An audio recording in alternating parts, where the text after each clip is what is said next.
Today's video is sponsored by Makedo. I'll tell you how we use our Makedo tools in our homeschooling a little later. Today I'm going to bring you along with my Sunday reset. Look at it outside. It's raining and sunny. I don't know if you can pick up on it. Look at that faint rainbow out there. We've had so much rain this spring. It's making the world just like sumptuously green. It's gorgeous. But look at this deck. Poor Steve keeps getting rained out, just trying to rebuild it. So we spent about 3 weeks on the spring equinox for homeschool, and now it's time to move on to caterpillars and butterflies. Resetting homeschool is part of my Sunday routine.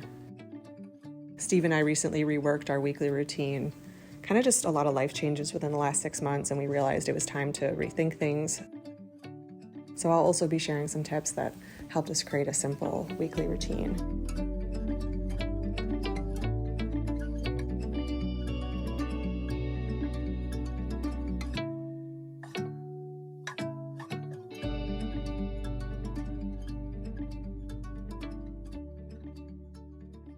Okay, so just so you have like the scope of what our weekly routine looks like, I just want to walk you through it really quickly. On Mondays and Wednesdays, we basically do the same thing. The kids and I focus on homeschool while Steve goes to work. And then in the evening, Steve and I have parent time. And during that, it's about an hour long. And during that, the kids get to have an hour of TV. And then Tuesday and Thursday are also repeats of each other. So I work, Steve works, and the kids go to their grandparents. And then in the evening, because we've been all apart from each other during the day, we do family time. And then Friday is kind of different from all of them. The kids and I do a Forest Friends outing with all of our friends. Steve goes to work, and then in the evening it's family time, and we usually focus on like having a pizza night and doing disco night, so just like a dance party or something like that.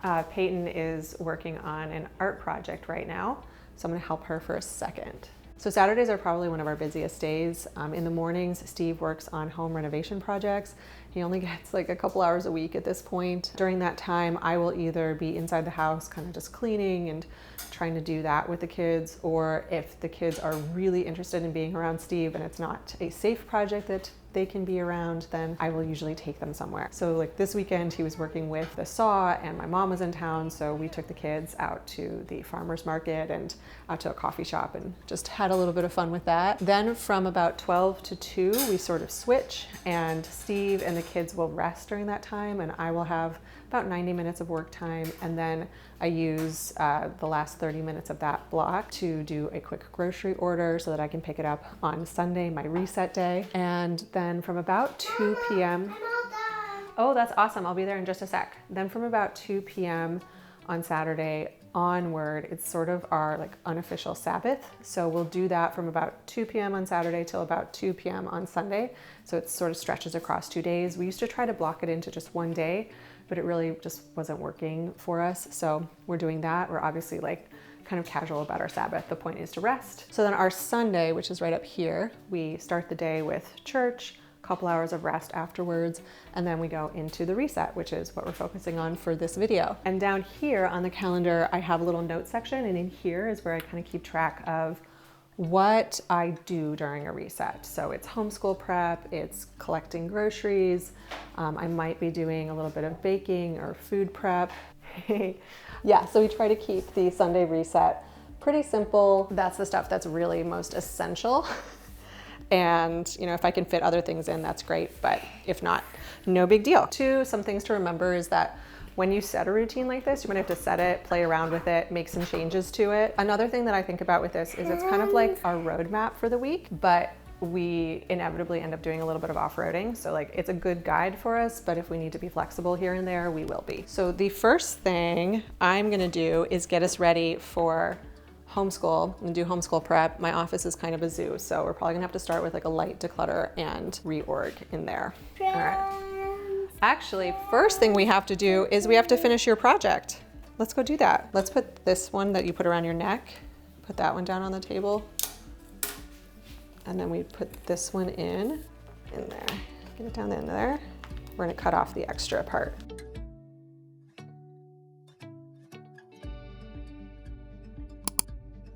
I'd say your first step with setting weekly routines is to make sure your daily routines are down first. If you're still struggling with those, it's going to be hard to scale up. So focus on the daily essentials: dishes, tidying the house, laundry, spot cleaning. You can decide what your priorities are, but those are some common ones.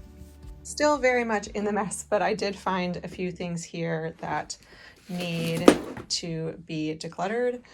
And over here, I found a bunch of stuff that we're not really using right now. I originally brought it upstairs to, it's a lot of some homeschool stuff, but then a bunch of stuff that I brought upstairs. These are my husband's games and he really does not want to get rid of them, but they're also not being played with. So I'm gonna put them in the basement because we don't need them taking up space in a closet that we're regularly accessing. I haven't really gone through what's happening over here, so I may find a few more things, but honestly, the reason most of this stuff is out is because it's regularly used, so it's unlikely that there's stuff to declutter in there. I had all of my work stuff on this shelf, but I'm actually gonna move it up to the top shelf because most of it doesn't really need to be accessed regularly. And then I'm gonna try to dedicate these two shelves near the bottom to homeschooling stuff, since that is what I access most regularly from this closet. All right, we're gonna do a quick reorg and then get on to homeschool prep.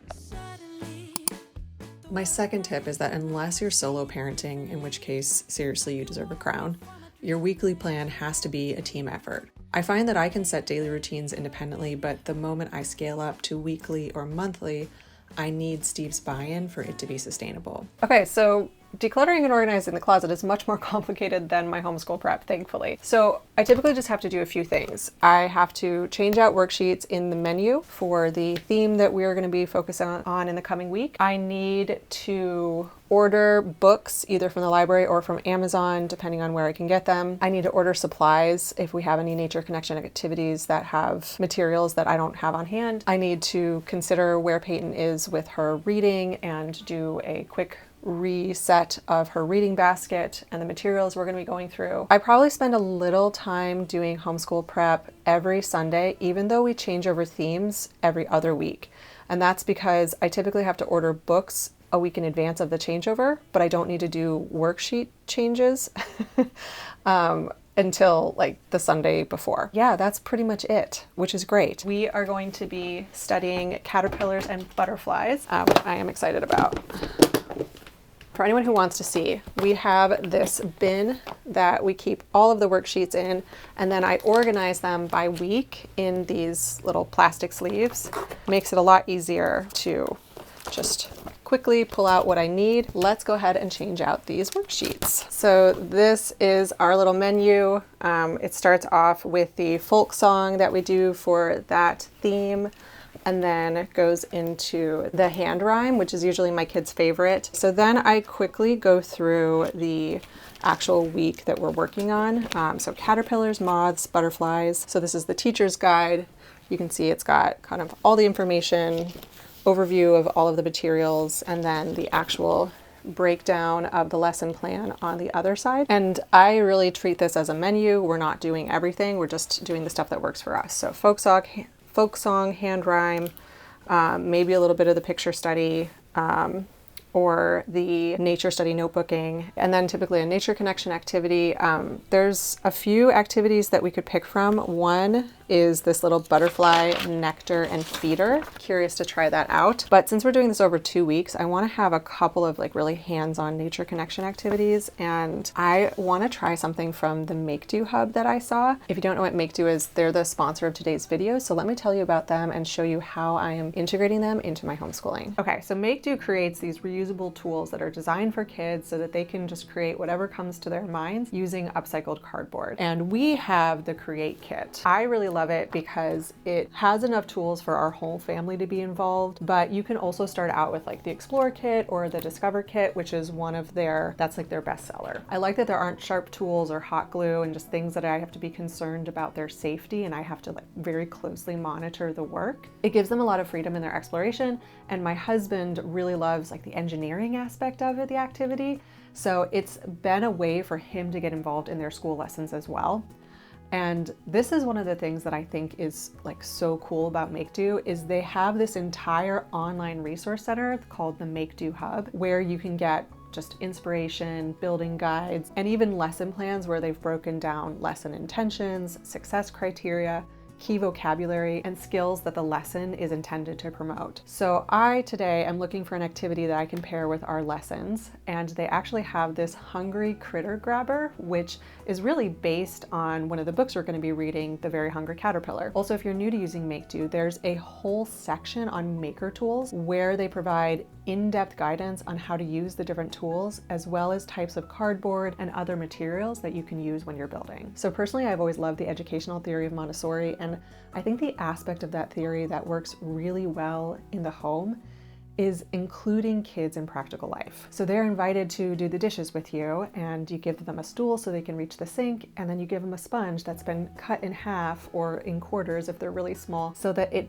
fits their hand. Or when we garden, my kids have their own trowels and little rakes that are designed for their hands, but they're made from real materials, like it's actually wood and metal. I think this mindset is what really drew me to Makedo. I loved that these tools had been designed for children's hands. There's definitely a learning curve, like as with anything, but once they master it, it really opens up a world of possibilities. And from a minimalist perspective, I love that we can build something, enjoy it for a while, and then break it down and like recycle our materials and then build again. I think it's good for my kids to learn to enjoy the process more so than build attachments to the individual playthings. So if this sounds like something that's up your alley, then you can visit make.do/papertownhome to get 10% off your first order. With Makedo, there's just so much you can do, and I think the only limit is imagination. And I do also want to share that in addition to sponsoring this video, Makedo made me an affiliate, which means that if you purchase something, I earn a small commission off of that. And I'm not saying this to put any extra pressure on you, but it is simply my FTC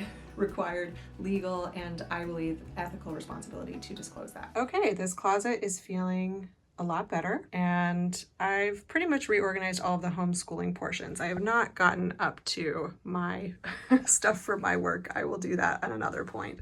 But the homeschooling portions are feeling good, and now they are basically in order of stuff that I want the kids to be able to access independently, stuff that I need to access pretty much on a weekly, almost daily basis, and then more of like long-term storage. I do think I could improve on the organization a bit, but for now this is going to work.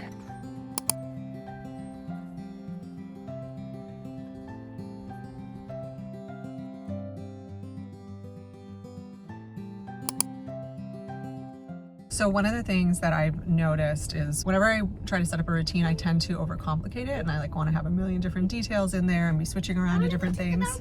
So I've learned to have like 2 to 3 blocks, especially for something like weekly routines. You just want it to be simple and you can repeat it week after week. I found it's helpful to have kind of just one focus for the day when it comes to deep work or something I need to accomplish. So like on Mondays, I really try to primarily focus on homeschool, like that's the primary thing we need to accomplish that day. And on Tuesdays, like my main focus is YouTube, which is in part why I say that you really need to get those like daily routines in place first. And that's what I focused on for a really long time, because I needed those to be like basically automatic before I could kind of scale up to thinking about things like my weekly routine or even monthly or quarterly I don't know, and routines that we focus on. Peyton is like ready to go inside. Let's go get our pesto.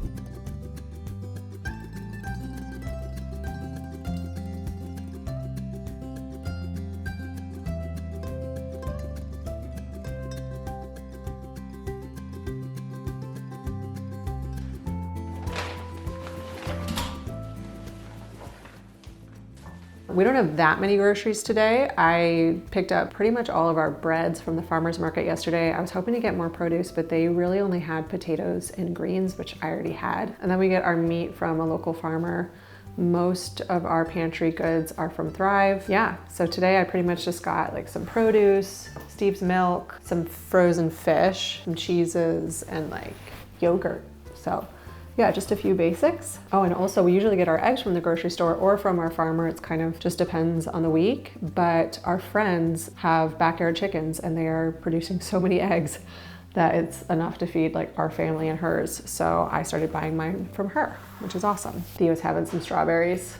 How are you feeling, bud? Yeah, he just woke up from his nap.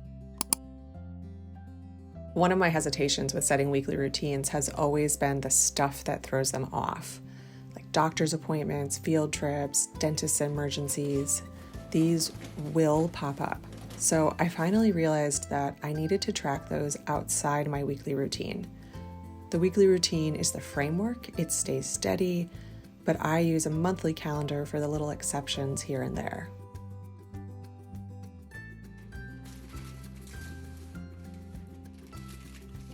Okay, the last thing that we are gonna do is I wanna prep some veggies and some fruits, and I think that's really all I have to do. Sometimes I will prepare granola during this time, or I'll do a little bit of baking, but I don't need to do any of that today, which is great because it's gorgeous outside, so I kinda wanna wrap this up and get outside with my family. We're also doing pizza tonight, so I am very excited about that because I got a couple of like sourdough pizza crusts from the farmer's market and I am excited to try them out.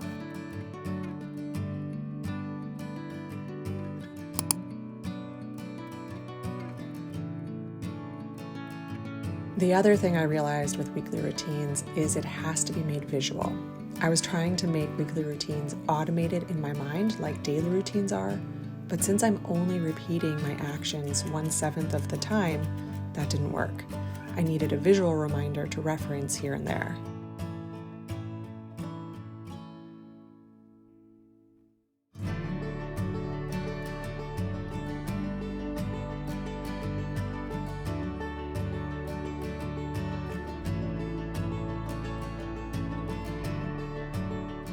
I think this is my favorite part of Sunday Reset, is just seeing a restocked fridge.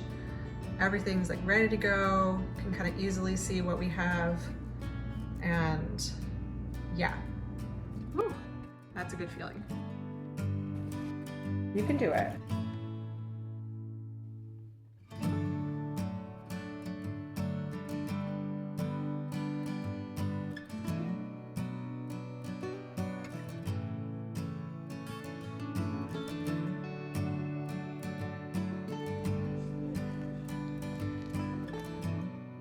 All right, I've got a few daily routines to wrap up before I can rest. Got to get the dishes rounded up, laundry put away. If you're still working on your daily routines, I will link to my routines playlist. And a big thank you to Makedo for supporting the channel. Remember to use the link in my description or visit make.do/papertownhome to get 10% off your first order. And until next time.